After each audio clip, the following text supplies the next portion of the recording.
Good morning, my dear brothers and sisters in Christ. Once a teacher, in one of his Christian value classes, asked his students to write a brief essay on this topic. What relic of a saint would you like to possess and why? On reading one of the masterpieces, the teacher was moved to tears. The boy wrote, I would like to have in a vessel some drops of the sweat of Saint Joseph, because his sweat would symbolize honesty, humility, and honor. It was by his sweat that he was able to feed the Son of God, his mother, and himself. In response to May Day celebrations of workers in the communist countries, where workers were considered as machines,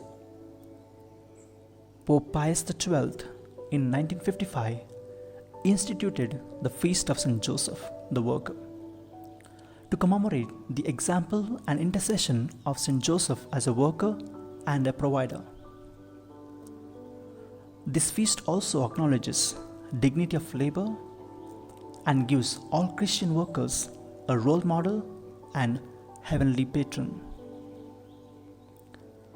Today's first reading, taken from Genesis, presents God as a worker who is engaged in the work of creation and providing for his creatures. It tells us that God created man and woman, entrusting them with the task of filling the earth and subduing it. He did not mean exploiting it, but nurturing and caring for it through our work. Work is part of God's loving plan. We are called to cultivate and care for the good of creation, thereby contributing to the growth of one's own nation. Sanctity and holiness does not consist of doing extraordinary things, but in living a virtuous life. Saint Joseph, the foster father of Jesus, is but one example of the holiness and human labor. Today, on his feast, what can we learn from Saint Joseph the Worker?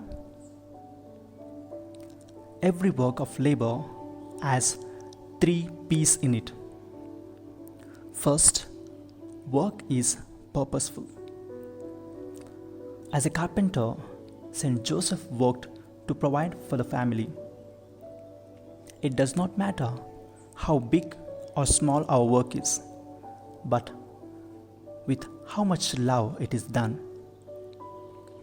It does not matter if it is a white-collar job or one of manual labor, but the sincerity with which it is done.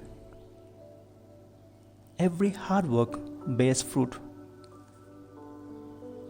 and every good work glorifies God and dignifies man. Therefore, let us respect and treat everyone with dignity. Secondly, work is participation.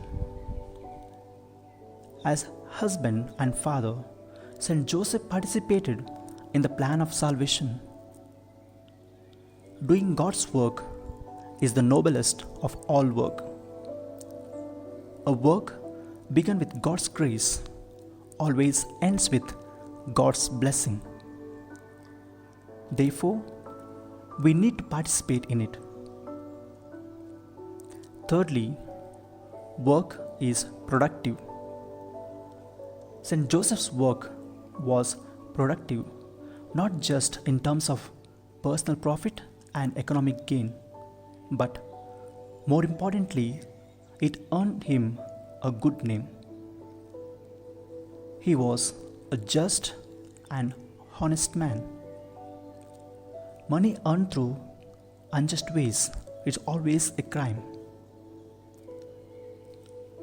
It might make one rich, but it will never make one good. Let us therefore be productive in our work by practicing the gospel values. Yes, my dear friends, as Albert Hubbard says, a man is not paid for having a head and hands, but for using them. So today, as we are facing challenging times, let us keep in mind all the people who labor for us, especially the doctors, nurses, police, grocery vendors, and delivery boys who work tirelessly for us. They all are working with a purpose and are participating in it so that their work may be productive for you and for me. Let us also keep in mind the daily wage laborers and migrant workers who are rendered homeless due to this pandemic. Let us keep them in our prayers. As I conclude, let us reflect on these two takeaways for today. 1. To appreciate the dignity of all forms of labor as they glorify God and promote the welfare of our society. 2.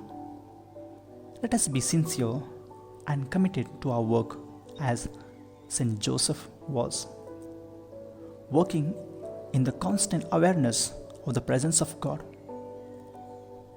As Colossians chapter 3 verses 24 says, whatever your work is, put your heart into it, as if it were for the Lord and not for men. It is Christ the Lord that you are serving. May you be a blessing to all. Have a good day.